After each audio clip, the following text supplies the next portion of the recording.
Hello and welcome to the first video on Pythagoras Theorem.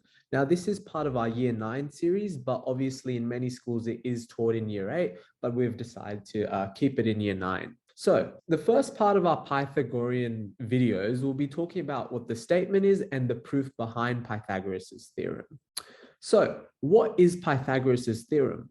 Well, Pythagoras Theorem originates from this Greek mathematician, Pythagoras. And basically, he says that if we were to have a right angle triangle with one of the short sides being A and the other short side being B and the hypotenuse, or what we call the long side, being C, then we would get this equation A squared plus B squared is equal to C squared. Now, this is really important because we can use two sides of a right angle triangle to figure out what the third side is. And the other way in which this particular equation is written out is where we make C the subject. So we say C is equal to the square root of A squared plus B squared. There are many other variations of this particular formula. So for example, if we wanted to make B the subject, then we would say B squared is equal to C squared minus A squared because we're moving the A squared to the other side. And then we would say that B is equal to the square root of C squared minus A squared. And so we would use this if we already knew what A was and we already knew what the hypotenuse was and we were trying to figure out what B is.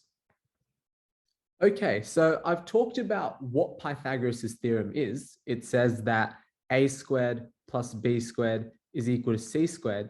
But how on earth do we actually prove something like this? Now, there's multiple different proofs that are available to prove this particular identity. But I guess one of the easiest ones to understand is using a pictorial representation. So in the middle, we can see we have a square. So that means all of these sides are going to be equal. And we're just going to let this side equal C. Okay, so we've let this side be C, which means that this side is also equal to C, this side is also equal to C, and this side is also equal to C. Now, around it, we've drawn four right angle triangles. Now, we can call this triangle 1, we can call this triangle 2, we can call this triangle 3, we can call this triangle 4. Hopefully, you can see that each triangle just looks like this. Now, every single one of these triangles is completely identical. They both have the side C, they both have a right angle, and we can actually easily prove that this angle here is the same as this angle here, same as this angle here, and the same as this angle here. Now, we're not going to get into that, so you're just going to have to take my word that all of these triangles are indeed we call it congruent. You probably would have learned that in Year 8. So let's say that all four of these triangles are congruent. So that means I'm just going to let this side here. So we're just looking at this triangle now. I'm going to let that side be A, and I'm going to let this side be B, which means if we look at this triangle now, well, this side from here to here would also be A. From here to here, we've got B. Here to here, we've got A.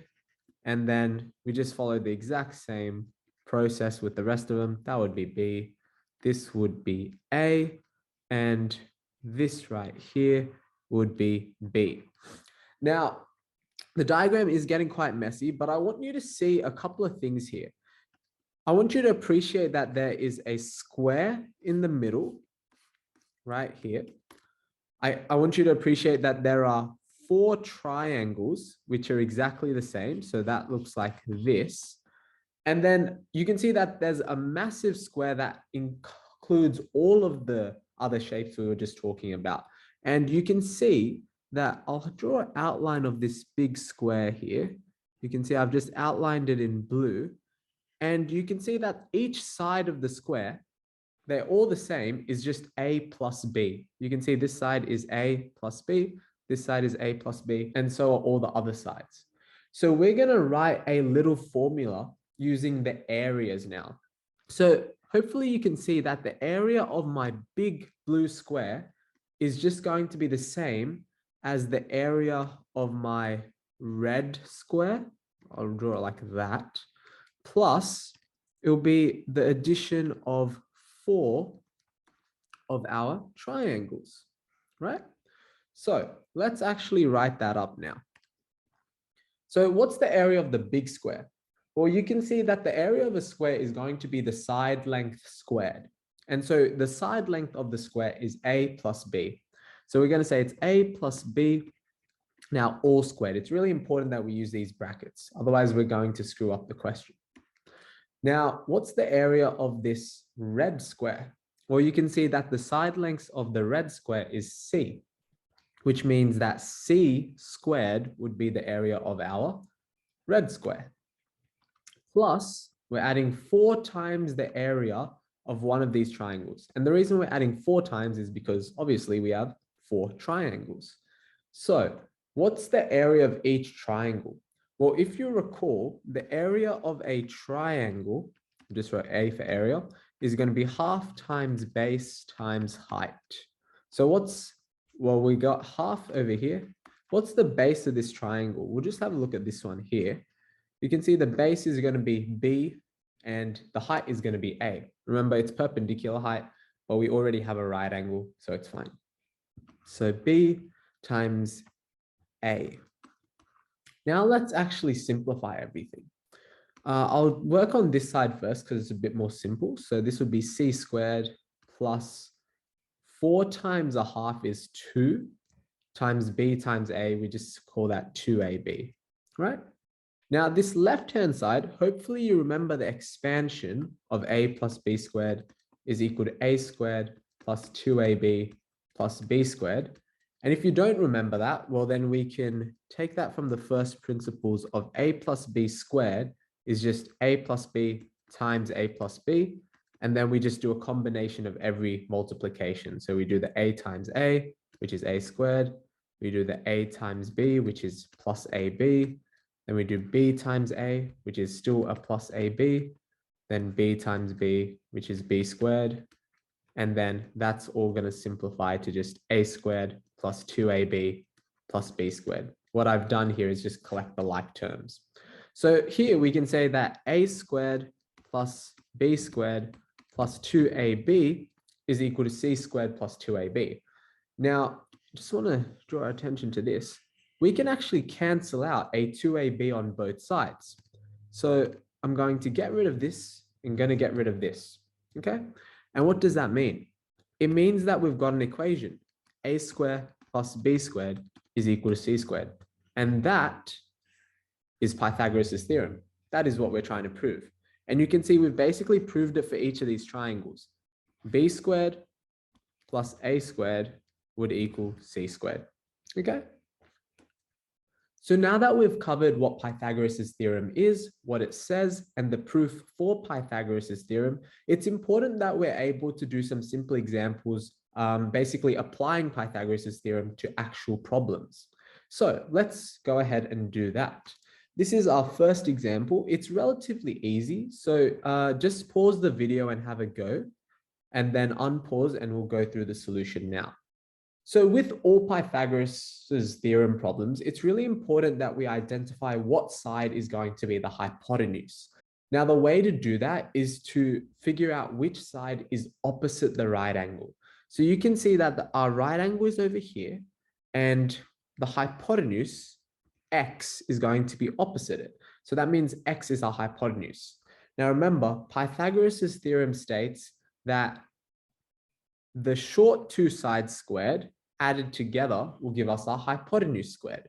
So in this case, we can say 18 squared plus 24 squared is equal to x squared. So once you've put this left-hand side into your calculator, you're going to get 18 squared is equal to 324, and 24 squared is going to be 576, and that is equal to x squared. Now, if we just add these two numbers together, we're going to get 900. So 900 is equal to x squared. Now, remember, to figure out what x is, we're just going to square root both sides. So the square root of 900, and that is going to give us 30. Okay, so with this example, what we have is we have the hypotenuse given to us, but it's one of the shorter sides that we don't have. So how do we go about that? Well, I would start off with just writing down the Pythagorean statement as it is, and then try and solve for x. So once again, we want to identify which one our hypotenuse is.